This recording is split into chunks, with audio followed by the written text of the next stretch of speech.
Hello friends, एक बार फिर आपका स्वागत है आपके अपने चैनल में। और अगर आपने हमारे चैनल करा है तो जल्दी से सब्सक्राइब, क्योंकि हमारे चैनल पर आपको मेंस लेवल कंटेंट मिलता रहता है। ठीक है। इस वीडियो में हम सेट 6 करने वाले हैं। इसका मतलब क्या है? इसका मतलब ये है कि इससे पहले हमारे कई सारे सेट हो चुके हैं, है ना। कई सारे क्या मतलब ये कि इससे पहले हम सेट 1,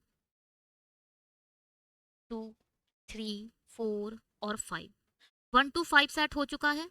तो आप उसको जाकर देख सकते हो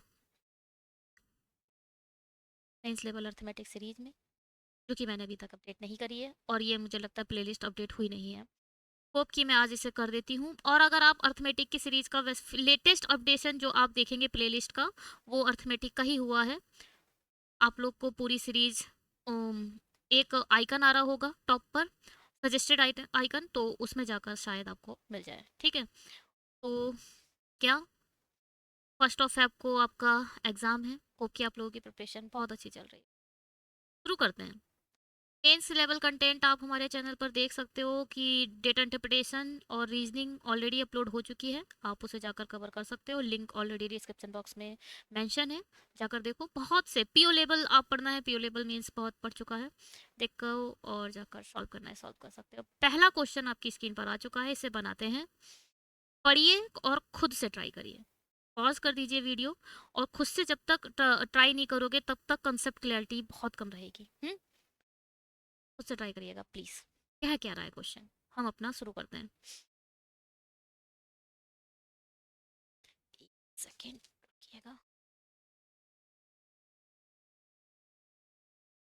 क्वेश्चन कह रहा है investment ₹X in SI at R% rate of interest. देखो भैया, ₹X का इन्वेस्टमेंट हुआ है, मतलब जो प्रिंसिपल है वो X है।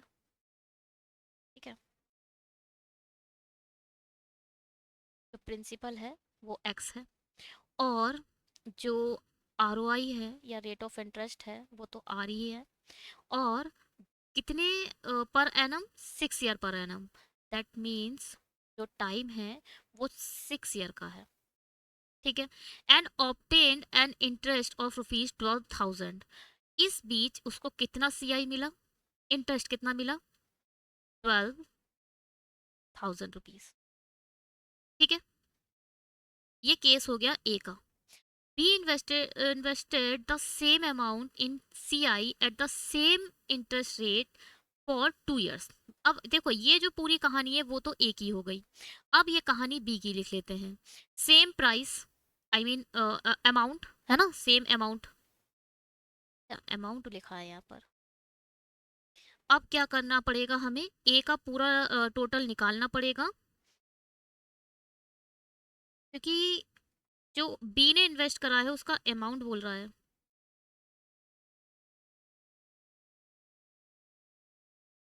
चलिए, तो हमें पहले x की वैल्यू निकालनी पड़ेगी। देखो भैया, यहाँ पर क्या कर रहा है, बी क्या कर रहा है?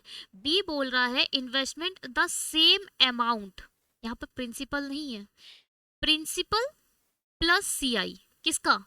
ए ने जो प्रिंसिपल और CI, ए का जो प्रिंसिपल था और उसमें CI ऐड कर कर बनेगा अमाउंट। यही तो होता है अमाउंट। अमाउंट क्या होता है? अमाउंट होता है जब प्रिंसिपल में कंपाउंड इंटरेस्ट ऐड हो जाता है, वो बनता है अमाउंट। तो इस अमाउंट का यूज करेगा बी एज अ प्रिंसिपल। तो पहले अमाउंट निकालना पड़ेगा हमें, तो पहले अमाउंट निकाल लेते हैं, है ना, छोड़ते हैं। अमाउंट निकालो पहले। देखो भैया, अमाउंट, पहले अगर मैं CI की बात करूं, CI क्या होती है? CI का फॉर्मूला क्या होता है? CI का फॉर्मूला कहता है,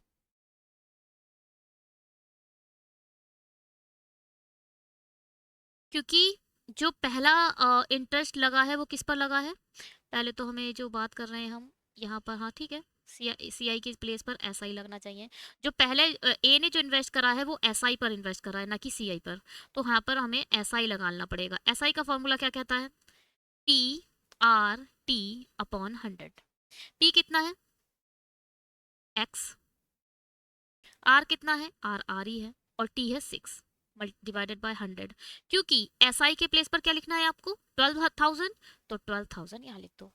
और पहले तो ये CI नहीं है, SI है। ठीक, 6 दूनी 12, 2000, और जब ये 100 यहाँ चला जाएगा तो आप कह सकते हो XR की वैल्यू आ जाएगी 2 लाख। ठीक है भैया, यहां से आप X निकाल सकते हो। प्रिंसिपल क्या आया 2 लाख डिवाइडेड बाय 5 टाइम 0 आएगा ना, 325 डिवाइडेड बाय R, ये आया हमारा प्रिंसिपल। क्या आया, X की वैल्यू आ चुकी है जिसमें हमारा हमने प्रिंसिपल निकाल दिया। अब ये 2 लाख रुपीज यूज करेगा B एज ए इन्वेस्टमेंट। ठीक है, अब कितने B क्या करेगा, B जो कर रहा है वो 2 lakh rupees divided by R as a principal use करेगा। हाउ मेनी ईयर्स, 2 ईयर्स के लिए यूज करेगा। और इस बार उसे इंटरेस्ट मिल रहा है। ये इंटरेस्ट क्या है, ये कंपाउंड इंटरेस्ट है। कंपाउंड इंटरेस्ट कितने का मिला इसे, 4,800 रुपीज का। समझ आ रही है बात। Find the value of R। ठीक है, R की वैल्यू हमें निकालनी है। ठीक भैया, मेरी बात समझ में आ रही है। CI क्या होता है बताओ, CI क्या होता है। CI होता है अमाउंट माइनस प्रिंसिपल। अमाउंट में से जब प्रिंसिपल माइनस हो जाता है वही तो CI होता है, कंपाउंड इंटरेस्ट यही होता है। और अमाउंट का फॉर्मूला क्या होता है, अमाउंट का फॉर्मूला होता है प्रिंसिपल 1 प्लस R अपॉन 100 की पावर T, समटाइम इसे n भी लिख देते हैं। ठीक है, माइनस P। अगर P आप कॉमन ले लोगे, देखो मैं फॉर्मूला डिस्कस कर लेती हूँ इधर, कोई प्रॉब्लम है तो बताओ। R डिवाइडेड बाय 100 की पावर T माइनस 1, ये है actual CI formula. Just put the values. We have a value CI equal to what 4,800, P equal to what 2 lakh divided by R 1 plus R equal to R multi divided by 100, T equal to what 2 minus 1। देखो भैया, 0 से 0 खत्म, खत्म या नहीं खत्म, आप चाहो तो 2 भी खत्म कर दो, यहाँ आ जाएगा 1000। देखो 3 जीरो बचेंगे, 2 जीरो जा चुके हैं, और यहाँ आ जाएगा 24। यहाँ पर देखो, यहाँ 24 डिवाइडेड बाय 1000 आप लिख सकते हो। बात की बात है, आगे देखेंगे। यहाँ बचा 1 अपॉन R, और यहाँ हम स्क्वायर ओपन करेंगे, 1 plus A square plus B square plus 2AB। B square क्या है, R square divided by 4 time 0 plus 2AB, 2AB मतलब 2R डिवाइडेड बाय 100 माइनस 1। अब तक कोई परेशानी हो तो बताओ।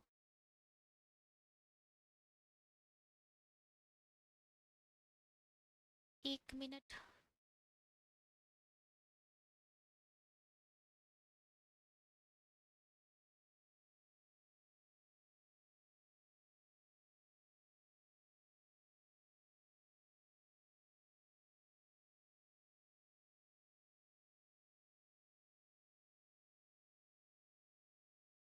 चलो क्या करना पड़ेगा। हाँ, ये किसी काम का नहीं है, फॉर्मूला हटाती हूँ। फॉर्मूला किसी काम का नहीं है, इसे ही हटा देते हैं। ठीक है, ठीक भाई।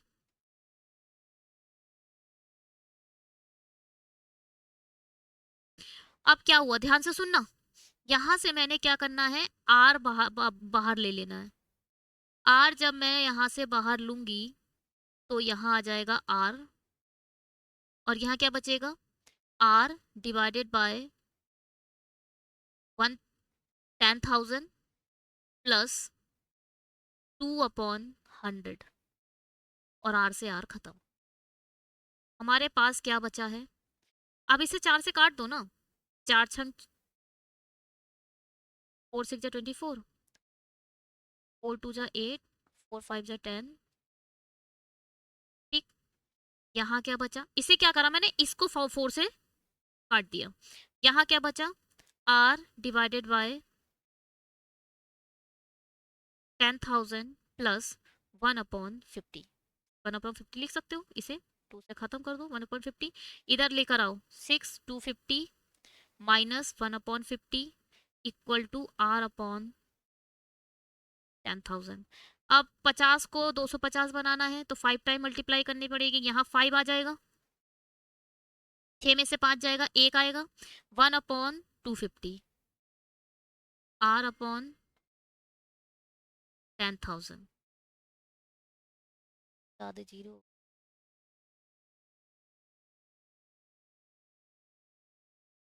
एक जीरो से एक जीरो खत्म, 25 4 टाइम 100 कर देगा, R की वैल्यू कितनी आ चुकी है, ठीक है, कैलकुलेशन थी और कुछ नहीं था, मैंने कैलकुलेशन 1 बाय 1 आपसे डिस्कस करी है।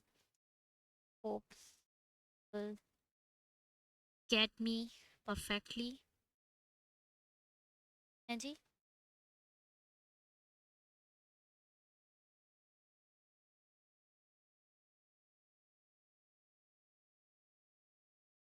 ठीक है, आगे बढ़े, आंसर देख लिए एक बार, ठीक है, आंसर तो बहुत बढ़िया है, एकदम शानदार।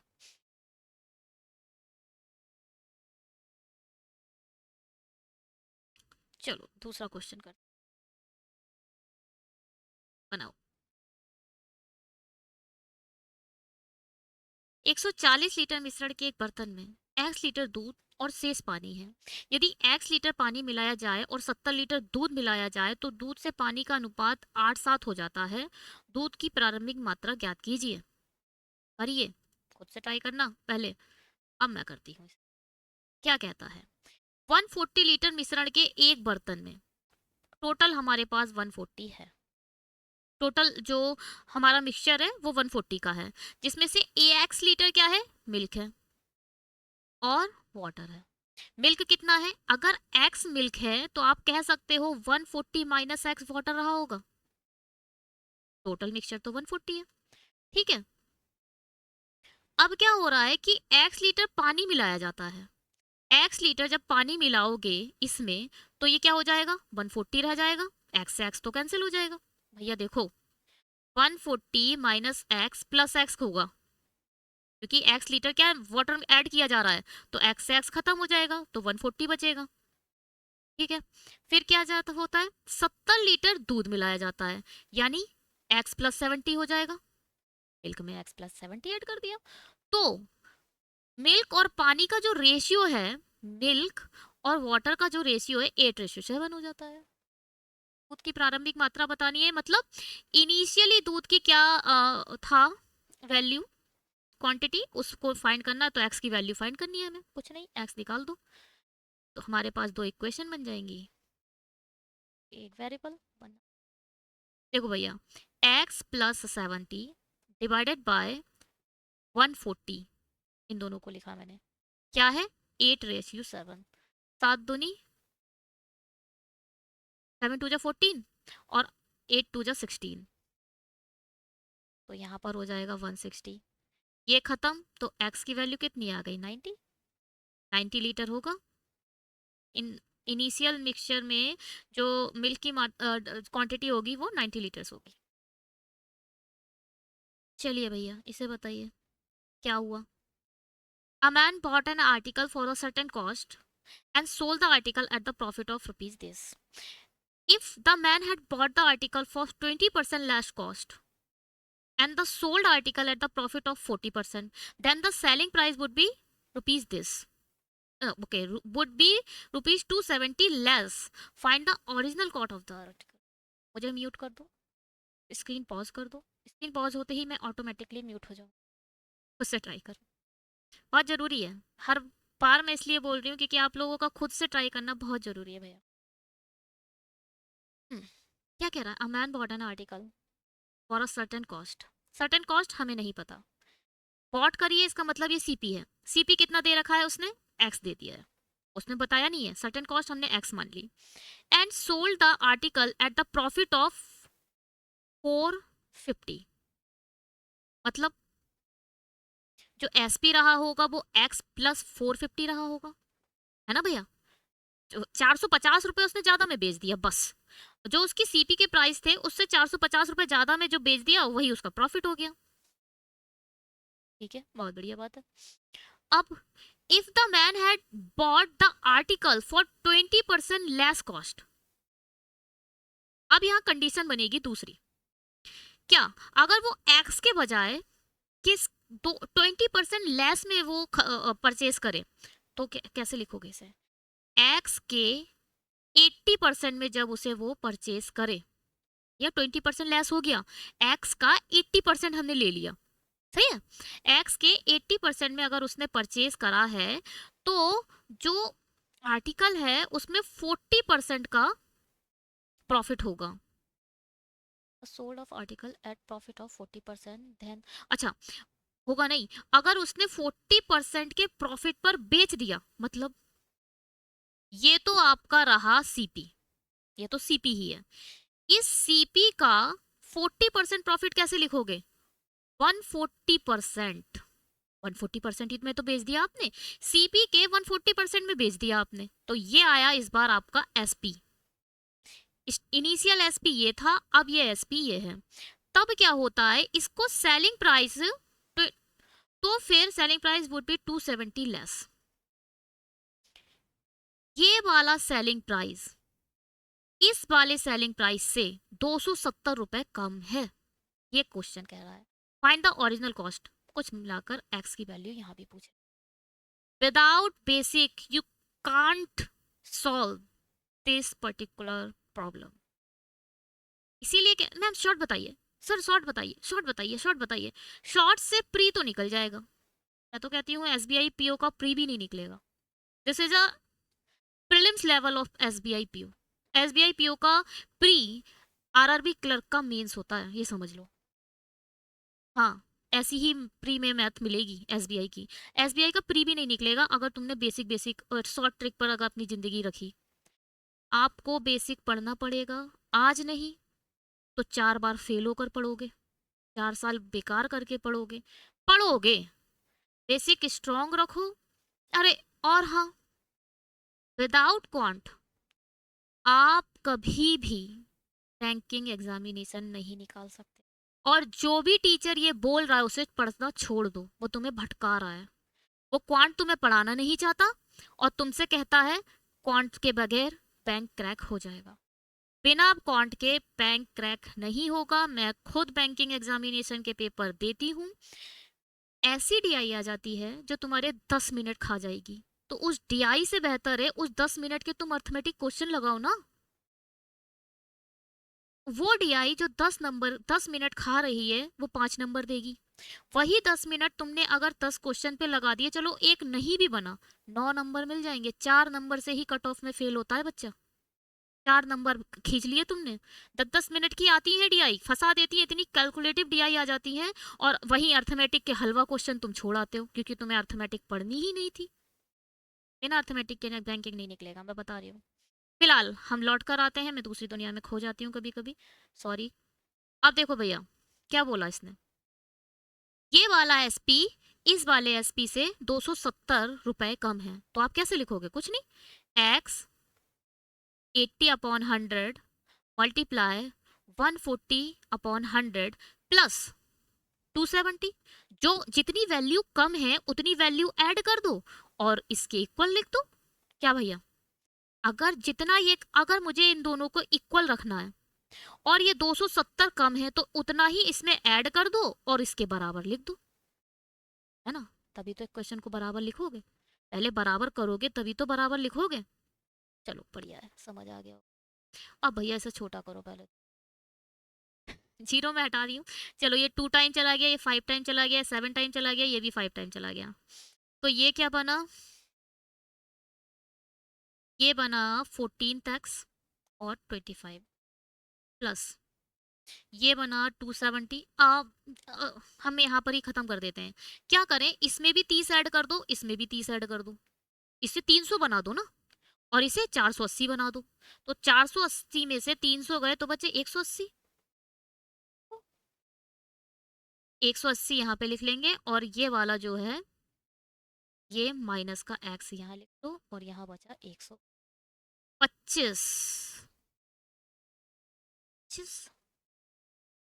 दिन होता है ना, क्या हुआ यहाँ से, कहाँ चली गई कहानी? ये मैं यहाँ 4 आई आएगा, यहाँ 2 के बजाय 4 आएगा, तो 7 4 जा 28 होगा। देखो मैंने कैसे सेंस लगाया, क्योंकि माइनस में आ रहा था, तो माइनस में तो आ नहीं सकता ना, माइनस में क्यों आएगा? तो 25 में से 28 में से 25 जाएंगे, बचेगा 3, यहाँ आएगा 3x 25 इक्वल टू 180। क्या हम यहाँ,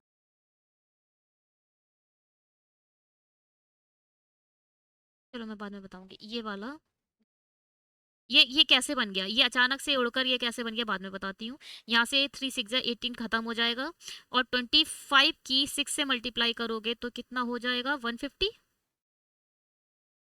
ठीक है भैया, तो x की वैल्यू कितनी आ गई? 150। x ही निकालना था हमें। इनिशियली जो कॉस्ट प्राइस था वो 150 होता, 28x, चलिए यहीं पर देख लो,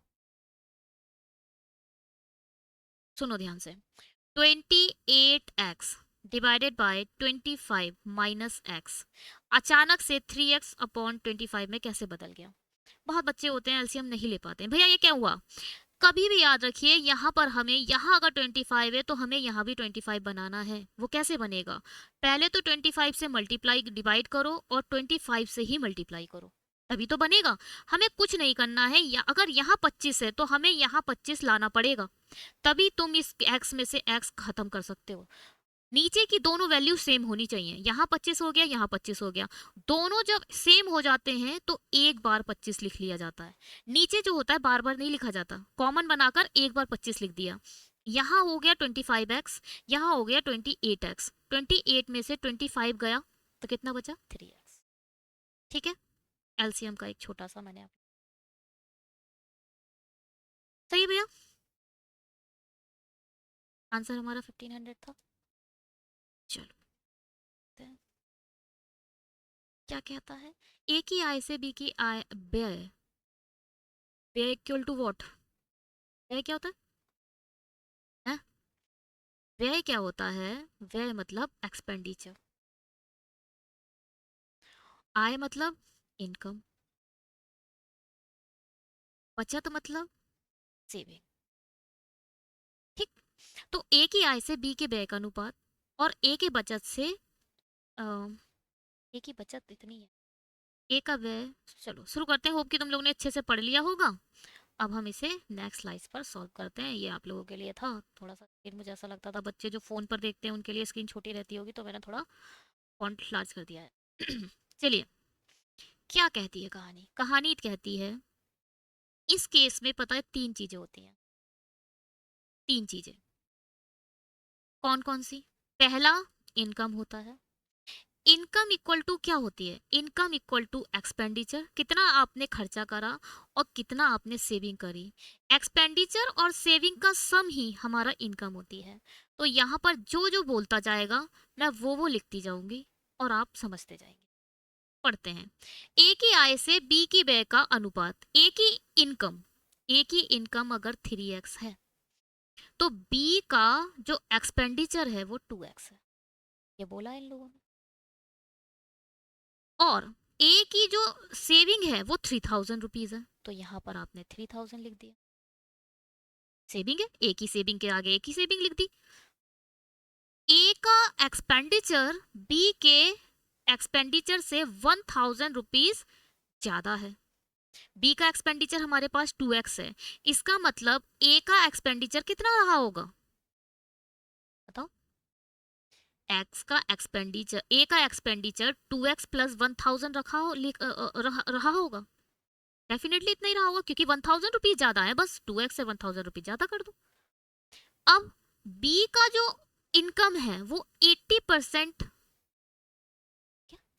अच्छा, बी अपनी इनकम का 80% ही एक्सपेंड खर्च कर देता है, ठीक है, स्पेंड कर देता है ये 80%। कुल मिलाकर अगर 80% स्पेंड कर देता है तो आप कह सकते हो जो ये 2x है वो 80% है, कह सकते हो या नहीं? कह सकते हो ना। और सिर्फ ये 20% सेविंग करता है। अगर मैं परसेंटाइल में बात करूं तो 80% अगर ये स्पेंड कर देता है, इसका मतलब ये जो 2x है वो 80% है भैया। ऑब्वियस है उसकी 100% ही होगी इनकम। यहाँ से मैं 100% की वैल्यू तो निकाल सकती हूँ एक्स के फॉर्म में। तो पूछा क्या है, एक्चुअल में इसने 20% की वैल्यू पूछी है, ठीक है। बी का सेविंग निकालनी है तो 20% निकालना है। अरे 20% ही निकालो, 100% क्यों निकालो। एक काम करते हैं, देखो भैया, रियल वैल्यू है 2x। रियल वैल्यू क्या है 2x, यही तो है रियल वैल्यू। और परसेंटाइल की वैल्यू है 80। और निकालना क्या है हमें 20। एक्स के फॉर्म में हम अभी इसे निकाल लेते हैं, रियल फॉर्म में हम निकाल लेंगे जब क्वेश्चन हमें दिखाई देगा, आगे सोचेंगे। तो ये हो जाएगा 4। तो इसका मतलब ये x/2 इस 2 से, ठीक है। कुल मिलाकर जो इसकी सेविंग है वो है x/2। हमें x/2 की वैल्यू निकालनी है। x मिल जाए उसे हाफ कर देंगे। x निकाल लो भैया, कैसे निकलेगा x। बस ये फॉर्मूला लिखा हुआ है और यही यहाँ पर देखो 3x इक्वल टू इन दोनों का सम। कोई प्रॉब्लम, क्या मैंने कुछ गलत बोल दिया। आई मैंने बोला I equal to expenditure plus saving होता है। आई क्या है 3x है। एक्सपेंड सिर्फ ए का केस देखो, अब एक ही हमारे पास तीनों चीजें हैं तो हम पूरा एक इक्वेशन ए पे ही फॉलो कर देते हैं। तो एक्सपेंडिचर क्या हो जाएगा 2x प्लस 1000 प्लस सेविंग कितनी है 3000। 2x से खत्म तो बचा x, तो x आ गया आपका 4000। लो जी लो, बड़ा इजी तो होगा। तो x/2 कितना होगा 2000। Answer 2000 answer. बी की सेविंग कितनी रही होगी 2000 रही होगी। होप कि तुम लोग को समझ आ रहा होगा। कमेंट बॉक्स में कुछ बताइए मुझे, मुझे भी पता चले कि हाँ आप लोगों को समझ आ रहा है। क्यों भैया, बताते तो नहीं तुम लोग, तो कुछ बच्चे हैं अच्छे। अरे हाँ, एक कमेंट आया था कि ऑटो इनेबल्ड कर दो। I just forget about this.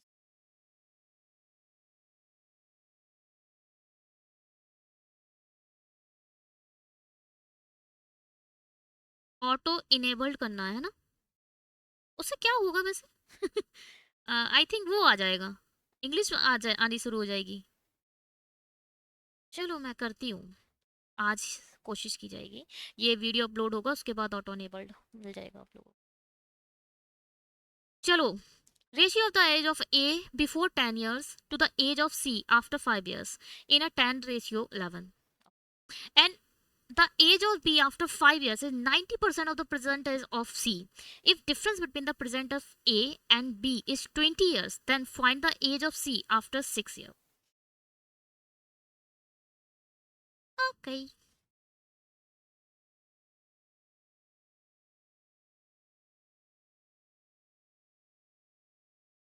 Okay.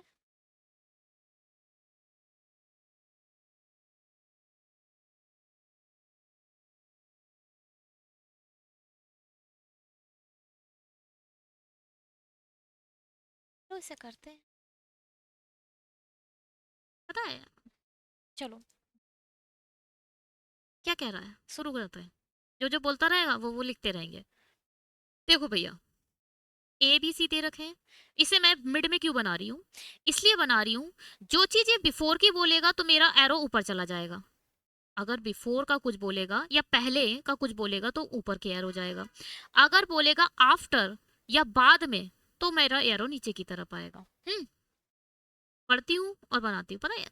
किसी भी टीचर को फॉलो करो, किसी भी टीचर को, उसका बेसिक जरूर पढ़ो, उससे बेसिक जरूर पढ़ो, क्योंकि वो अपने बेसिक का यूज करके ही एडवांस क्वेश्चन को सॉल्व करेगा। चलो, ratio of age of A before 10 years, A के 10 ईयर्स पहले कितने का होगा ये, A-10 होगा। अपनी प्रेजेंट एज से 10 साल छोटा होगा। ये इसकी प्रेजेंट एज है, ये इसकी ए की प्रेजेंट एज है। 10 साल पहले अपनी प्रेजेंट एज से 10 साल छोटा रहा होगा ना। 10 साल पहले की बात चल रही है भैया, 10 साल छोटा था मैं। है ना, तो ये 10 साल छोटा हो गया। अब to the age of C after 5 years, C के 5 साल बाद, मतलब सी 5 साल बड़ा होगा, 5 साल उसमें ऐड होंगे, ठीक है, इज 10:11। यहां से हमें एक इक्वेशन मिल गई, a-10 divided by c+5 equal to what, 10/11। यहाँ आ जाएगा 11a minus 110 equal to 10c plus 500, I mean 50।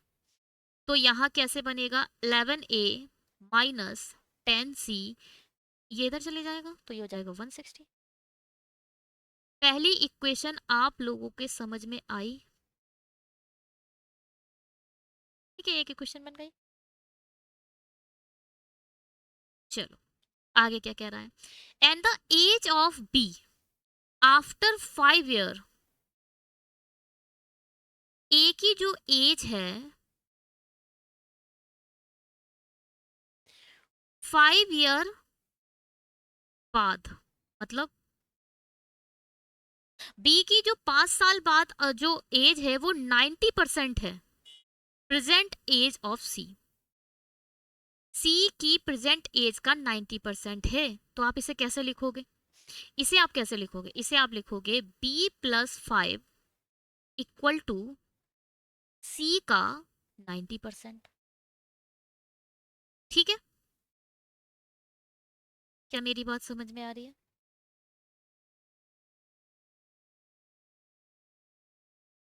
है ना, बी की 5 year जो बाद जो एज होगी वो सी की प्रेजेंट एज, सी की प्रेजेंट एज क्या है, सी ही है, सी के 90% के बराबर है।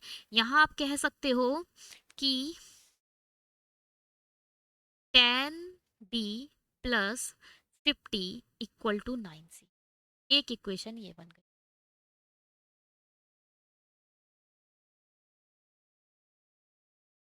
एक इक्वेशन ये, एक इक्वेशन आ गई।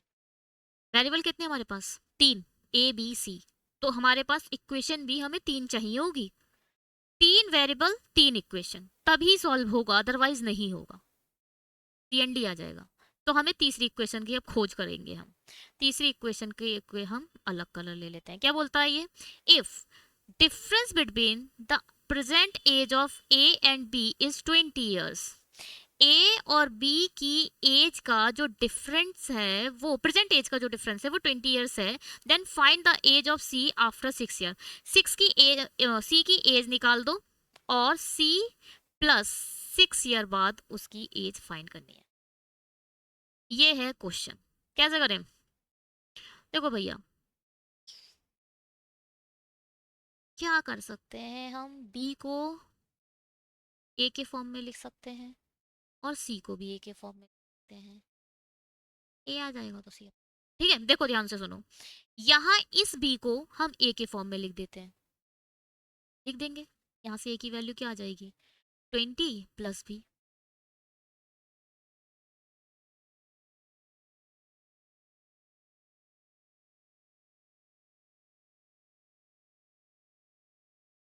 तो हमने तो बी, ए की बी के प्लेस पर ए रखना है, तो आप यहाँ पर क्या कर सकते हो, यहाँ तो ए ही रखो, बी के प्लेस पर ए रखना है, इसका मतलब a-20 हो, है ना,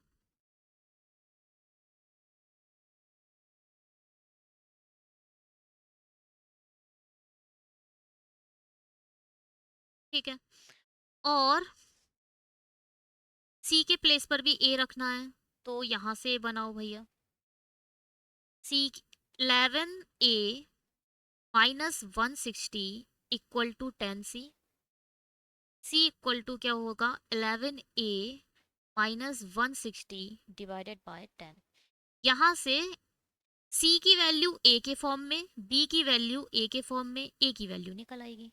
चलो भैया लिखो फटाफट,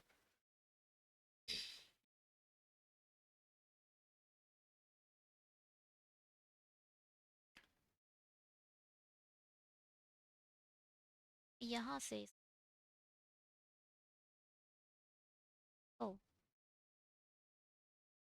सी की वैल्यू निकालनी है बस हमें इतना।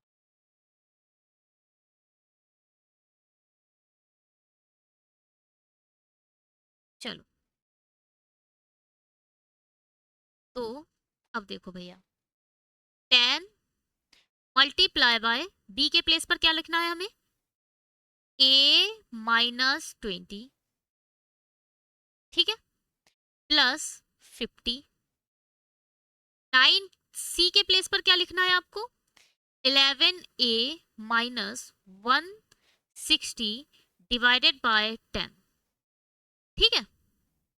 तो ये क्या हो जाएगा, 10A-200 प्लस 50 इक्वल टू, इसका क्या करें,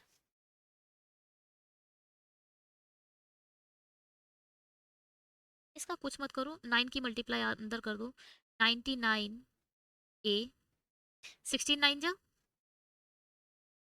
144 जीरो।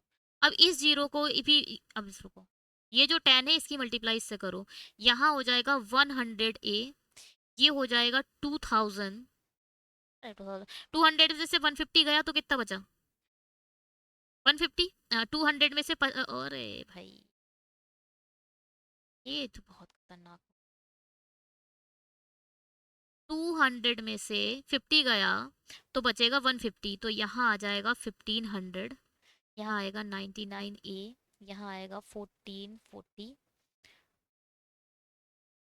देखो ये भी माइनस का, ये भी माइनस का, यहाँ से तो आ गया 60, 1500 में से 1440 चले गए, 60 आ गया, यहाँ से ए बचा बस, ये माइनस का 60 इक्वल टू 0, तो ए की वैल्यू आपकी आ गई 60।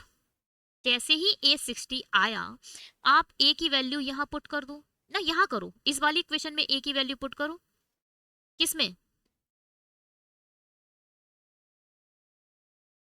इस वाली में, सी इक्वल टू क्या, 11, ए के प्लेस पर लिखना है 60 माइनस 160 डिवाइडेड बाय 10, ये जीरो ये जीरो ये जीरो, सारे जीरो खत्म, सी की वैल्यू 66,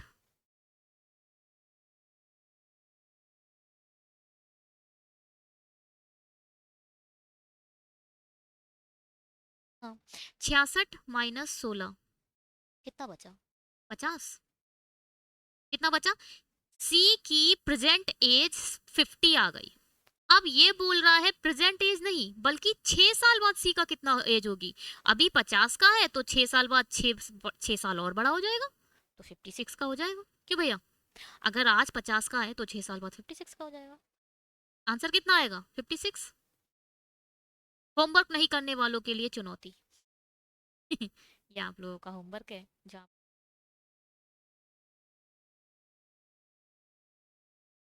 सॉल्यूशन आज मैं जो पिछले वीडियो हैं उनके पीडीएफ टेलीग्राम पर अपडेट कर दूंगी, टेलीग्राम की जो लिंक है वो डिस्क्रिप्शन बॉक्स में गिवन है, आप वहां जाकर आप हमारे टेलीग्राम से ऐड हो सकते हो, और जितने भी पीछे के मेंस लेवल अर्थमेटिक के क्वेश्चन हमने करे हैं वो सभी आज टेलीग्राम पर अपडेट हो जाएंगे।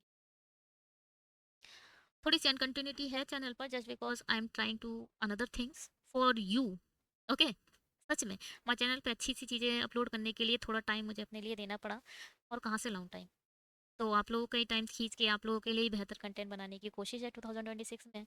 8 दिन हमारे 2026 के जा चुके हैं, होप कि ये साल मैं आप लोगों के लिए एक अच्छी अच्छी चीज़ें ला पाऊँ चैनल पर, तो उसी का काम चल रहा है चलिए 7th क्वेश्चन, क्या कहता है 7th question, it's concept what an stream, the speed of the what is still water is 33.33% more than that of the stream. The boat can cover 280 kilometer downstream in 4 hours, then find the distance covered by the boat upstream in 60. कैसे करेंगे sir, हाँ? The speed of the boat in still water, speed of boat still water में मतलब bs और cs 33% more than that of the stream, ठीक है, अगर ये 3x है तो बोट की स्पीड 4x होगी, क्या यहाँ पर बात समझ में आया, अगर हमारी करंट की स्पीड 3x है, यहाँ पर स्ट्रीम लिख दी है, अगर करंट की स्ट्रीम जो है वो 3x है तो बोट की स्पीड कितनी होगी? 4x होगी। अब या ds क्या होता है? ds क्या होता है? ds होता है bs प्लस cs, तो ds आप कह सकते हो 7x है। और us कितना होगा? us मतलब अप स्ट्रीम, ds मतलब डाउन स्ट्रीम। डाउन स्ट्रीम क्या होती है? 4x माइनस 3x, तो ओनली x। ठीक है, डाउन स्ट्रीम 7x होगी और अप स्ट्रीम सिर्फ x होगी। क्या बोलता है ये? The boat can cover 28 kilometre down stream in 4 hours. Down stream की स्पीड हमने पता कर ली है जो कि 7x है। अब ये बोल रहा है स्पीड इक्वल टू 28 किलोमीटर का जो डिस्टेंस है वो 4 आवर्स में कंप्लीट कर ले रहा है ये। 7 4 जा 28 होता है और 4 1 जा 4 होता है। आप कह सकते हो जो x है वो 10 आ चुका है। अगर x 10 है तो बोट की स्ट्रीम जो बोट की स्पीड होगी वो 40 होगी और करंट की स्पीड 30 होगी। सब आ गया।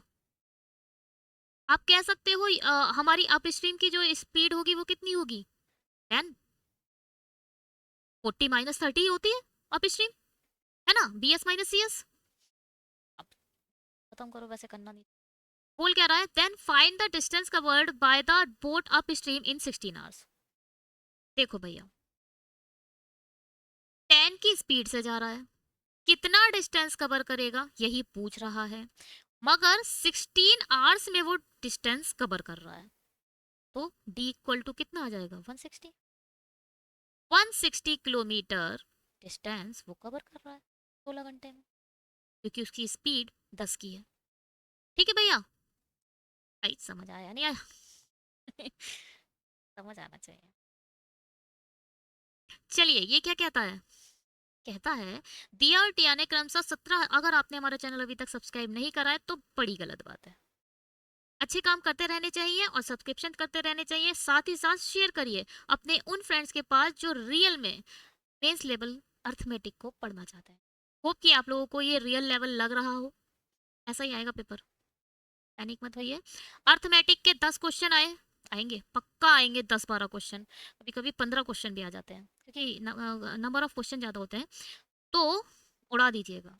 इससे ज़्यादा लेवल नहीं आएगा, मैं बता रही हूँ। फर्स्ट फैब को आइएगा और बताइएगा मैम लेवल थोड़ा अप था या डाउन था। ठीक है, मुझे लगता है यही लेवल होगा। अगर इस पर कंसेप्ट आप लोगों के अच्छे हैं ना तो हो जाएगा। मैं आगे के वीडियोस में थोड़ा बेसिक डिस्कस करूँ, उसके बाद मैं आपके क्वेश्चन पर आऊँ। बहुत टाइम चला जाएगा, क्वेश्चन अपने आप में बहुत बड़े हैं और फिर बेसिक डिस्कस करो तो ये वीडियो 2 घंटे का हो जाएगा। आप लोग बताइएगा कि बेसिक डिस्कस होना चाहिए या नहीं। ठीक है, क्वेश्चन करते हैं। वैसे तो मैं बहुत कोशिश करती हूँ टाइम कम वेस्ट हो। दिया और टिया ने क्रमशः इतने इतने इतने रुपए के प्रारंभिक निवेश के साथ व्यवसाय शुरू किया। एक्स महीने बाद दिया और टिया ने अपने निवेश को इतने इतने बढ़ा दिया। 2 साल बाद जो मल्टीप्लाई हम 12 से करते थे, जो हम 12 के बारे में सोचते थे, वो अब 24 के बारे में। समझ रहे हो 12 12 क्या कर रही हूँ मैं? 12 मंथ होते हैं 1 ईयर में।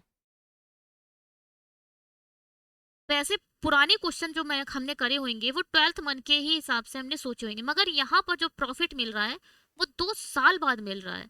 2 साल में 24 मंथ होते हैं, तो इस बार हम 24 मंथ के बारे में सोचेंगे, ना कि 12th मंथ के बारे में। ठीक है भैया, चलो शुरू करते हैं इसे। क्या कहती है कहानी?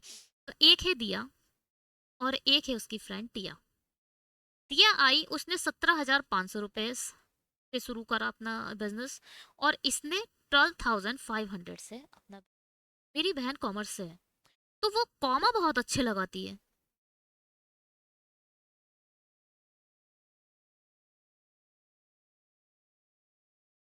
कॉमा बड़े प्यारे लगाती है, कॉमा लगा देती है और क्वेश्चन सॉल्व करती है। मैं थोड़ा सा कॉमा में सोचती हूँ।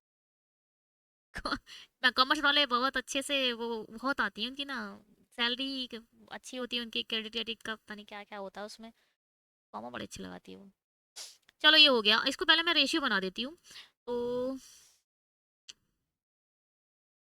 ये 25 9 जाए, ये 9 टाइम है, और ये 25 5 टाइम है। 8 तो 25 8 जा तो भैया 200। ठीक है, ये 7 टाइम है। ठीक, हमने अपना रेशियो में, मैं गलती कर, अब एक काम करो, ये पूरा रेशियो ना बनाओ, क्योंकि ये 70, यहाँ पर हमने 175 लिख लिया है और यहाँ पर ये लिख लिया, जीरो हटा दिए हैं, कोई प्रॉब्लम नहीं है ना, जीरो थोड़ा लेंथी कर देगा इसलिए उसे हटा दिया। अब क्या करा इसने, एक साथ व्यवसाय शुरू करा, एक्स महीने के बाद क्या हुआ, एक्स महीने तक तो ये दोनों पड़े, इन लोगों को कोई परेशानी नहीं हुई, एक्स मंथ तक इन्हें कोई परेशानी नहीं हुई, मगर 24 माइनस एक्स डेज तक इन्होंने क्या करा, दिया और टिया ने अपने निवेश का 20% और 40% घटाया और बढ़ाया। इसने क्या करा, 20% कम करा और टिया ने बढ़ा दिया। ठीक है, इसका 20% कम होगा, 17 दूनी 34 35, तो इसका मतलब इसने 35 कम करे, 35 कम करो तो 140 बचे। इसने 140 रुपीज ही इन्वेस्टमेंट करे, कब तक, 24 माइनस एक्स मंथ तक। ठीक है, इसने क्या करा, इसने करा 40% इसने बढ़ा दिया, 40% मतलब 20%, 25, 40% मतलब इसने 50 रुपए और ऐड कर दिए, 50 रुपए ऐड कर, तो ये हो जाएगा 175। इसने 175 रुपीज अब बढ़ा दिए, और कब तक, 24 माइनस एक्स तक। ठीक है, कोई परेशानी। और अब क्या हुआ, दिया से टिया का जो प्रॉफिट का रेशियो था वो क्या था, 11:10।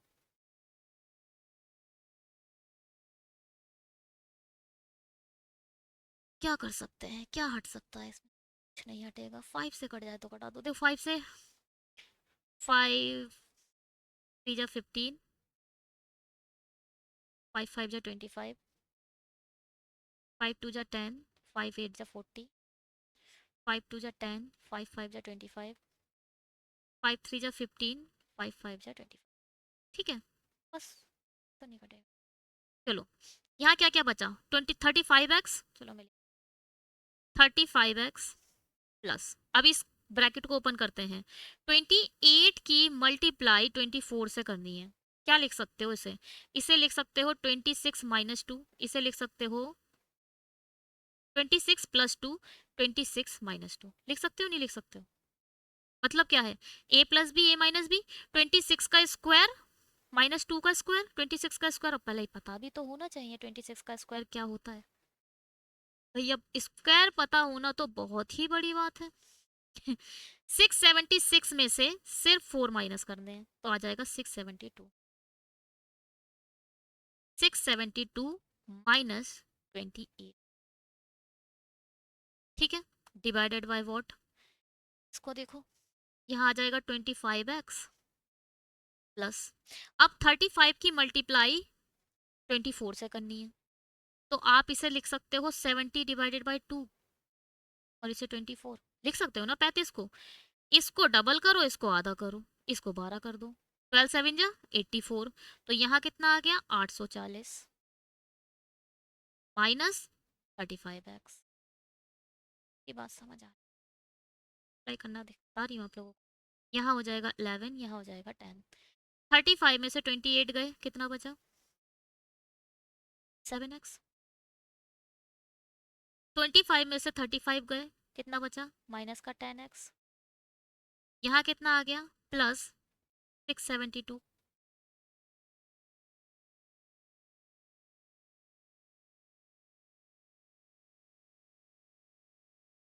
यहाँ कितना बचा 840 प्लस 11 10,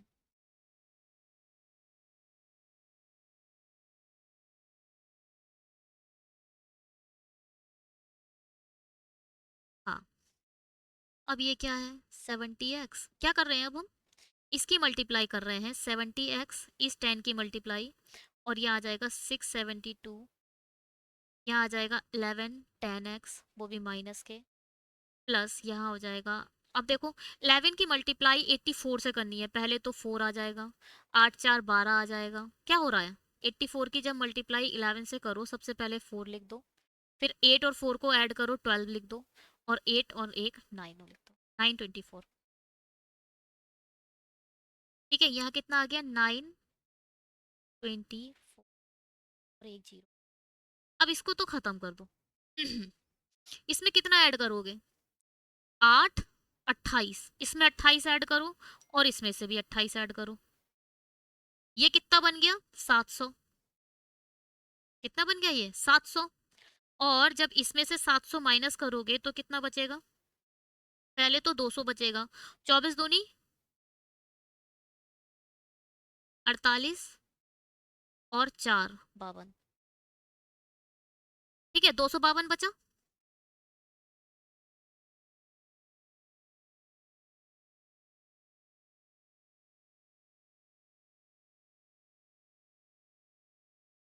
चलो भैया देखते हैं। यहाँ बचा 252। ठीक है, और ये दोनों मिलकर कितना बनाएंगे? 7 और 1 8 18 180।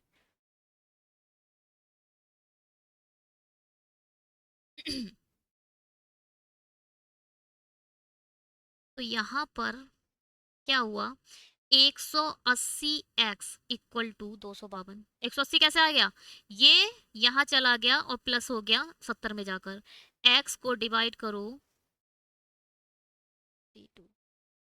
अच्छा, जीरो हमने लगाना है। जीरो लगाओ, जीरो हट खत्म थोड़ी हो जाएगा। पहले जीरो से जीरो उड़ा दो। अब 18 से डिवाइड कर दो।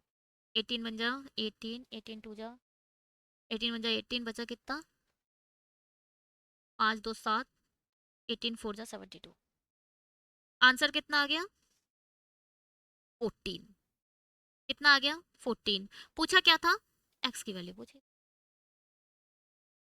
एक्स की वैल्यू ही पूछी थी क्योंकि एक्स मंथ के लिए लगाया था, तो 14 मंथ आया answer. 14 months. Second last. P alone can complete a work in 72 days.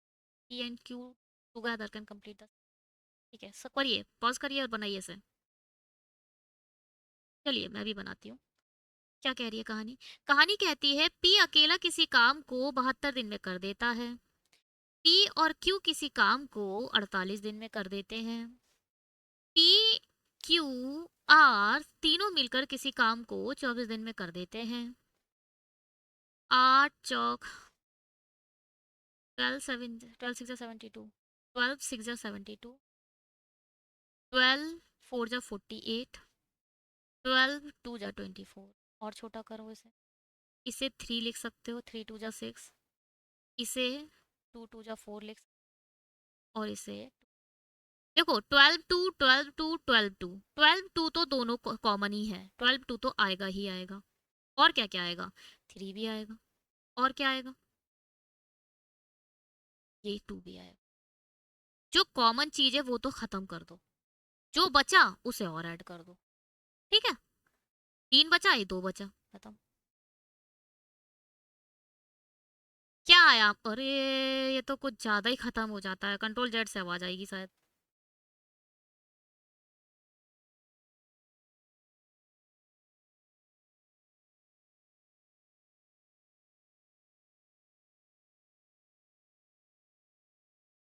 तो क्या?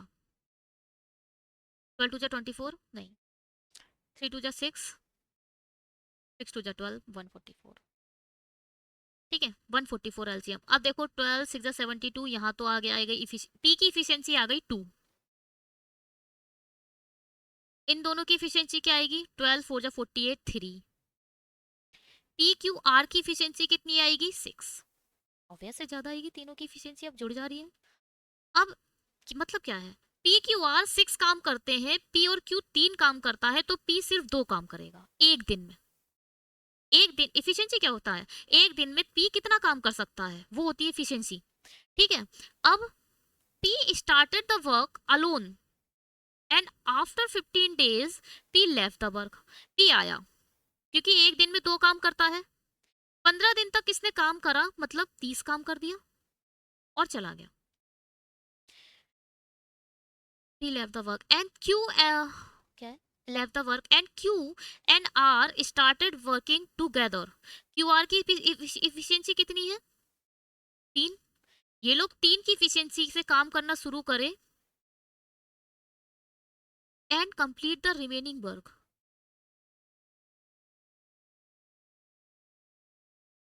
he left the work in time taken by Q and R। कुछ नहीं, इसमें से भैया 30 हटाओ तो कितना बचेगा? 114। काम कितना बचा? 114 काम बचा।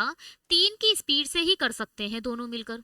3 की स्पीड से जब ये दोनों काम करेंगे तो 114 काम कितने दिन में कर देंगे? 3 3 जा 9।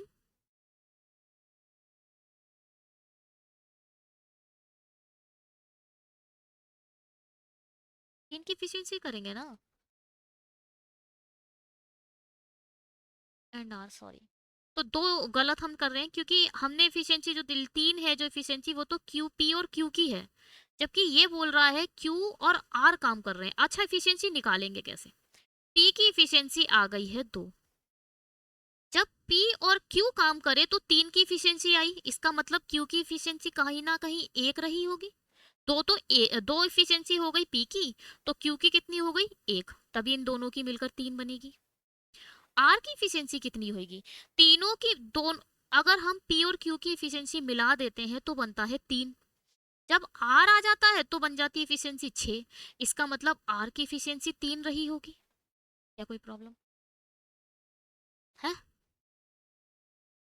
इसका मतलब Q और R थे ना, हाँ, Q और R की जो इफिशियंसी आएगी वो कितनी आएगी? 4। मैम ये इफिशियंसी कैसे निकाली आपने? बस मुझे ये समझ नहीं आ रहा है। कोई ऐसा ऐसा कोई है तो बता। देखो भैया सुनो, P की इफिशियंसी है 2, जबकि P plus Q equal to है 3। भैया ये इफिशियंसी तो है, इफिशियंसी तो है। अब P की वैल्यू जब 2 इधर पुट कर दोगे तो Q अपने आप 1 आ जाएगा।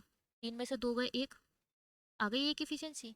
ऐसे ही P की इफिशियंसी 2 पुट करो, Q की इफिशियंसी 1 पुट करो और इस इक्वेशन को आगे लिखो 6, क्योंकि तीनों की इफिशियंसी 6 है। जब 6 में से 3 जाएगा तो R की इफिशियंसी आ जाएगी 3। इक्वेशन बनाओ, इक्वेशन, इक्वेशन की कहानी है ये।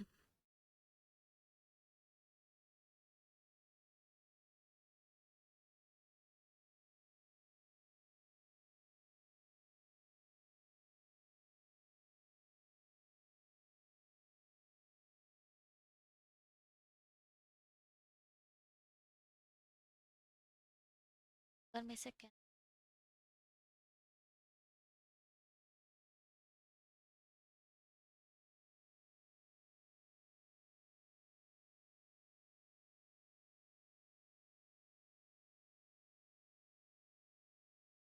ओ,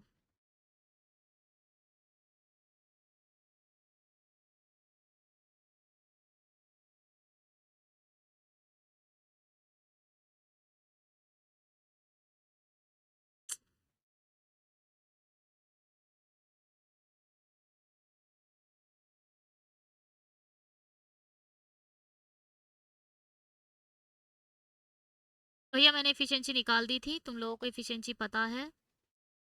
अब हमारी P की इफिशियंसी 1 है, R की इफिशियंसी 3 है, टोटल काम 114 है। Q और R मिलकर कितने टाइम में कर देंगे? तो 4 से डिवाइड करो, 4 2 जा 8, बचा कितना? 3।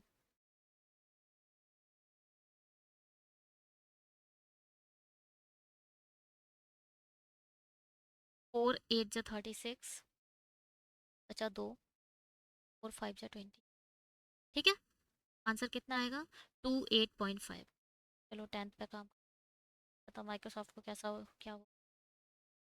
चलो ये अच्छा है क्वेश्चन।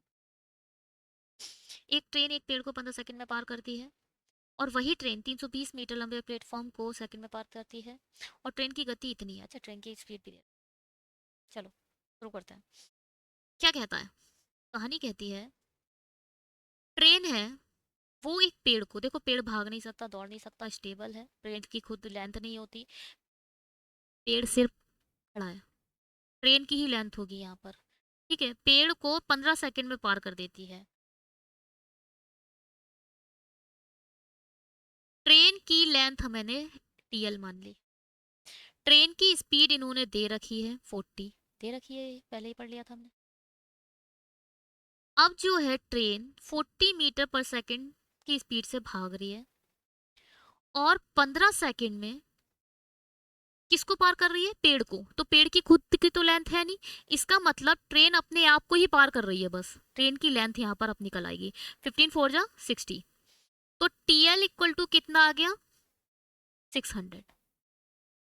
ट्रेन की लेंथ आ गई 600, ट्रेन की स्पीड है हमारी 40। आगे बढ़ते हैं। और वही ट्रेन 320 मीटर लंबे प्लेटफॉर्म को इतने सेकंड में पार करती है। देखो 40 की स्पीड से दौड़ रही है, खुद की स्पीड 600 है, प्लेटफॉर्म की लेंथ 320 है, और कितने सेकंड में पार कर रही है? 4a+3। यहां से आप ए की वैल्यू निकाल दो। 0 से 0 खत्म, 0 खत्म, 4 से यहाँ आ जाएगा 4 1 जा 4, 4 5 जा 20, 4 8 जा 32। तो यहाँ बना 4a इक्वल टू 3, यहाँ बचा 1, 4a+3 इक्वल टू 15 और 8 23, 3 से 3 खत्म, बचा 20, ए की वैल्यू आ गई 5, 4 5 जा 20, ए की वैल्यू कितनी आ गई हमारी? 5। आगे बढ़ते हैं। अगर ट्रेन समान दिशा में चल रहा, अब यहाँ पर आ गया इंसान। इंसान की खुद की डिस्टेंस तो भले ही ना हो, स्पीड होती है। इंसान चलता फिरता है, कभी कभी दौड़ता भी है। बोल्ट हमारे हो गए, बहुत अच्छा दौड़ते हैं, बहुत कम समय में सेकंड्स में पार कर लेते हैं, गोल्ड जीत लेते हैं ओलंपिक के। जानते तो हो गए बोल्ट को, तो मतलब उनकी तो अपने आप में एक अच्छी स्पीड है, ठीक है। तो ट्रेन समान दिशा में चल रहा है। अब देखो ट्रेन भी ऐसे चल रही है और एक इंसान आया हुआ वो भी ऐसे ही चल रहा है। कुल मिलाकर यहाँ पर जो रिलेटिव स्पीड होगी वो माइनस होगी या प्लस होगी? ये अगर S1 है, ये अगर S2 है, तो रिलेटिव स्पीड यहाँ पर माइनस होगी, सेम डायरेक्शन में दो जोड़ रहे चल रहा है, ठीक है। अब ट्रेन ज्यादा तेज चलेगी, अब ऐसा तो नहीं है इंसान ट्रेन के बराबर तेज दौड़ने लगेगा, तो ट्रेन ज्यादा तेज दौड़ेगी तो ट्रेन को आप S1 ही मानोगे और इंसान S2 ही होगा। ये भी कभी कभी गलती कर देते हैं हम। क्या हुआ? अब समान दिशा में चल रहे व्यक्ति को इतने सेकंड में, अब देखो ट्रेन की स्पीड हमारी 40 है, सपोज इंसान की स्पीड हमने S2 मान ली, और ट्रेन देखो यहाँ पर जो डिस्टेंस होगा वो ट्रेन सिर्फ अपना ही डिस्टेंस कवर करेगी, और कितने समय में कर रही है? 6a-10, ए हमारे पास 5 है, तो 6 5 जा 30 -10 20, है ना। 6 से -10 टाइम ही तो दिया है इंसान को, जो पार करने का टाइम है। तो यहाँ पर आप ए के प्लेस पर 5 रखो, तो यहाँ आ जाएगा 30 -10 इक्वल टू 20, यहाँ 20 आ गया तो ये हो जाएगा 30। S2 कितना आ गया? मतलब इंसान की जो स्पीड है वो 10 मीटर पर सेकंड की स्पीड से भाग रहा है। पूछा क्या है? सेकंड में पार कर लेगा, गति करेगा उस व्यक्ति की गति से अधिक, की गति इतने किलोमीटर पे जाती है, तो इंसान की गति तो 10 मीटर पर सेकंड है, ठीक है, 10 मीटर पर से। अरे बहुत ठीक है।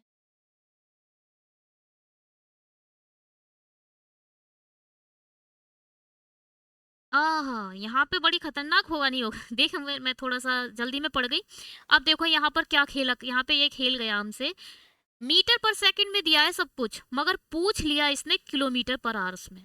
इसमें पूछा है छोटी चीज को बड़ा करना है, 10 को मीटर पर सेकंड को किलोमीटर पर सेकंड बनाना है, मतलब बड़े को ऊपर से मल्टीप्लाई करो और नीचे लिखो छोटा। 18 18 डिवाइडेड बाय 5 से मल्टीप्लाई कर दो तो जाएगा 2, तो 18 2 जा 36। वही है देखो, ये भी गलती होती है कभी कभी। अगर 10 दिया होता तो हम तो 10 ही मार देते जल्दी जल्दी में। ये भी बहुत बड़ी गलती हो सकती थी इस क्वेश्चन में। 36 आंसर आ गया है। बहुत जल्दी से आप लोग सब्सक्राइब कर रहे हो, जो कि मुझे पता चल चुका है। Thank you so much videos को देखने के लिए। अगर आपको हमारा चैनल अच्छा लग रहा है तो प्लीज़ ज़्यादा से ज़्यादा सब्सक्राइब करिए अपने उन फ्रेंड्स के पास जो सच में अच्छे वीडियोस को। Bye, have a great day. Telegram को ज्वाइन कर लेना, वहाँ पर मैं PDF अपडेट कर दूंगी, ठीक है। Bye bye.